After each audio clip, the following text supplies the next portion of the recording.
గ్రామాలలో ఒక ఎస్సీనో, ఒక బీసీనో, ఒక లంబాడో, ఒక కోయనో ఒక షాప్ పెట్టుకుంటే నడుస్తది. ఒక అపార్ట్మెంట్‌లో 30 అపార్ట్మెంట్లు ఉంటే ఒక షాప్ నడుస్తుంది కింద.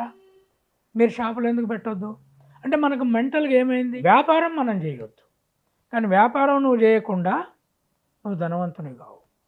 తర్వాత అక్కడి నుంచి మండల్లో ఒక హోల్‌సేల్, అక్కడి నుంచి తాలూకాలో ఒక హోల్‌సేల్, అక్కడి నుంచి జిల్లాలో హోల్‌సేల్, అక్కడి నుంచి అంబానీ ఆదానిలాగా పెద్దగా ఎదుగుతావు. ఏ కులాన్ని చేయనిస్తున్నారు? చేస్తే బతకనిస్తున్నారు. మనోళ్ళే మాదిగా అయిన ఊళ్ళో దుకాణం పెడితే మాదిగోళ్ళ ఇంటికి పోయి కొంటామా? ఇది మారకుండా ఎట్లా? ఇప్పుడు దళిత మూవ్‌మెంట్లు ఇవి మాట్లాడట్లేవు. గొల్లోళ్ళు మటన్ హోటల్స్ నడపరు. మటన్ తయారు చేసేది వాళ్ళు. మటన్ హోటల్ వాళ్ళు పెట్టారు. గొల్లోళ్ళు మిఠాయి పాలతో తయారు చేసిన మిఠాయి దుకాణాలు నడపరు.